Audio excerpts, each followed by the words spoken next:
Assalamualaikum warahmatullahi wabarakatuh.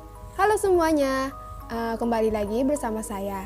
Kali ini kita akan mempelajari materi baru. Materi yang akan kita pelajari ialah strategi perjuangan pergerakan nasional. Nah, dalam materi ini kita akan mempelajari latar belakang pergerakan nasional dan organisasi-organisasi pergerakan nasional. Langsung saja kita akan pelajari materinya. Pergerakan nasional. Pergerakan nasional merupakan sebuah babak baru dalam perjuangan bangsa Indonesia melawan kolonialisme yang telah membelenggu sebagian besar masyarakatnya. Sebelumnya, perlawanan yang dilakukan oleh bangsa Indonesia masih menggunakan kotak fisik atau peperangan. Pada masa ini, strategi untuk melawan kolonialisme dengan intelektualitas sebagai senjata untuk melawan penjajahan. Pergerakan nasional muncul karena ada faktor-faktor penyebab. Faktor-faktor ini terbagi menjadi dua, yaitu faktor internal dan faktor eksternal. Faktor internal meliputi yang pertama, kekejaman pemerintah kolonial Belanda yang telah melakukan penindasan kepada masyarakat Indonesia. Kedua, ingatan kejayaan masa lalu seperti kejayaan Kerajaan Sriwijaya dan Kerajaan Majapahit. Ketiga, munculnya golongan terpelajar. Dan yang terakhir, berkembangnya pers di Hindia Belanda. Adapun faktor eksternal meliputi yang pertama, munculnya paham-paham baru di dunia seperti paham nasionalisme, liberalisme, demokrasi, sosialisme, komunisme, dan lain-lain. Yang kedua, munculnya nasionalisme di negara-negara Asia Afrika. Dan yang terakhir, kemenangan Jepang atas Rusia. Kemenangan ini memunculkan optimisme bagi negara-negara yang masih terjajah di Asia Afrika untuk lebih berani melawan kolonialisme bangsa Barat. Selain itu, munculnya pergerakan nasional di Indonesia dilatar belakangi oleh munculnya politik etis. Politik etis merupakan kebijakan yang diterapkan oleh pemerintah Belanda pada awal abad ke-20 sebagai bentuk tanggung jawab moral bagi kesejahteraan kaum Bumiputra.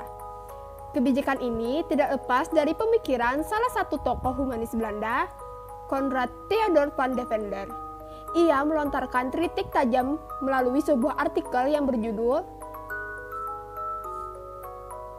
"An Erasgut", atau dalam bahasa Indonesianya ialah Utang Kehormatan, yang dimuat dalam majalah The Guide pada tahun 1899. Dalam pemikirannya, Van Deventer menawarkan 3 hal yang kemudian dikenal dengan Trias Van Deventer sebagai salah satu bentuk balas budi yang dimaksud. Adapun 3 hal tersebut yaitu: pertama, irigasi pada lahan pertanian dan perkebunan. Kedua, migrasi, yaitu pemindahan penduduk dari wilayah yang padat penduduk ke tempat yang wilayahnya jarang penduduk. Dan yang ketiga adalah edukasi, yaitu memberikan pendidikan kepada kaum Bumiputra. Dalam pelaksanaannya, program politik etis dalam bidang edukasi ini memiliki dampak yang sangat signifikan terhadap proses pergerakan nasional yang digawangi dengan peristiwa kebangkitan nasional. Golongan-golongan terpelajar yang jumlahnya sedikit pada masa itu kemudian sadar dan telah menjadi penggerak awal dalam pergerakan nasional Indonesia. Organisasi pergerakan nasional. Kebijakan politik etis, terutama program edukasi, telah melahirkan golongan intelektual yang memiliki cara pandang baru.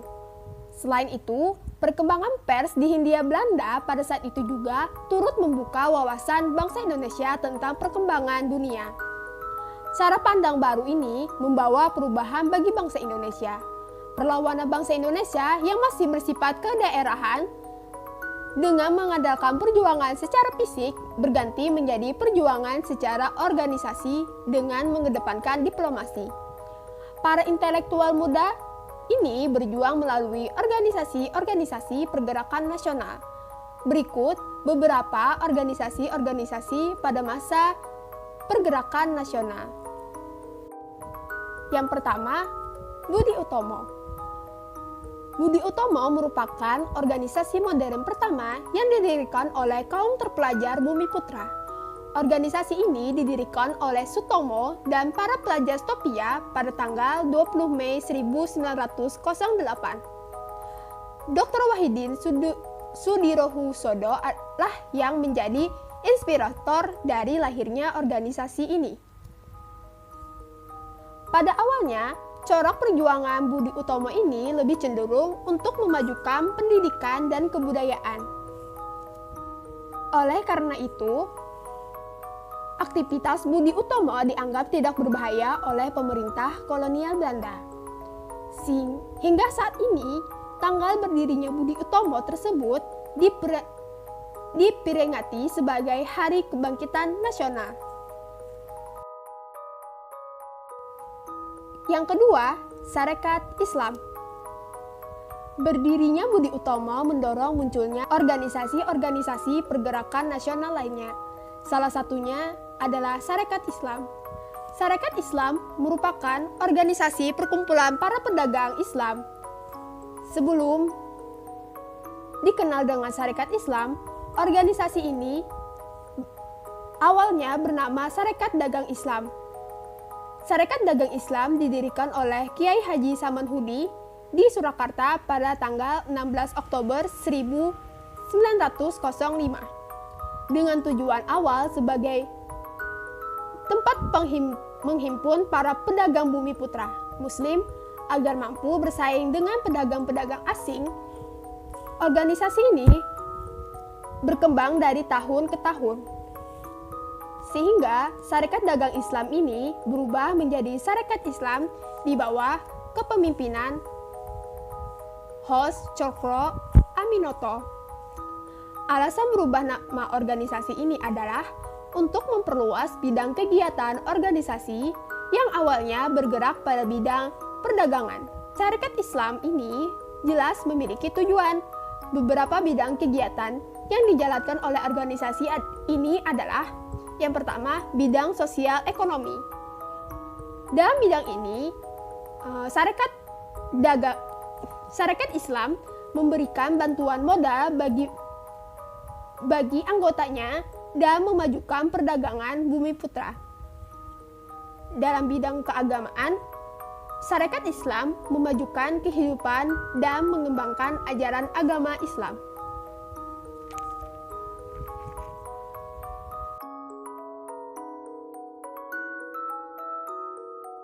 Yang ketiga ialah Indis Partij. Indis Partij merupakan organisasi pergerakan pertama yang bergerak pada bidang politik. Organisasi ini didirikan di Bandung pada tanggal 25 Desember 1912 oleh Ernest Francois Eugene Louis Dekker, Suwardi Suryaningrat atau Ki Hajar Dewantara, dan Cipto Mangunkusumo. Ketiga tokoh tersebut dikenal dengan 3 serangkai. Dalam mencapai tujuannya, partai ini lebih banyak berkecimpung dalam ranah politik, seperti mengkritiki kebijakan yang dikeluarkan oleh pemerintah Belanda. Partai ini juga banyak mengeluarkan tulisan kritiknya terhadap pemerintah Hindia Belanda melalui surat kabar yang sering dipublikasikan. Salah satu tulisan yang terkenal adalah tulisan dari Ki Hajar Dewantara, yaitu Als ik en Nederland was, di surat kabar The Express pada tanggal 13 Juni 1913. Akibat kegiatan-kegiatan organisasi ini terlalu keras menentang pemerintah kolonial Belanda, pada tanggal 1913 partai ini dilarang melakukan kegiatannya dan ketiga tokoh tersebut diasingkan ke Belanda. Nah, dengan organisasi Indis Partij menjadi materi terakhir kita pada pembelajaran kali ini. Sampai jumpa di materi selanjutnya. Assalamualaikum warahmatullahi wabarakatuh.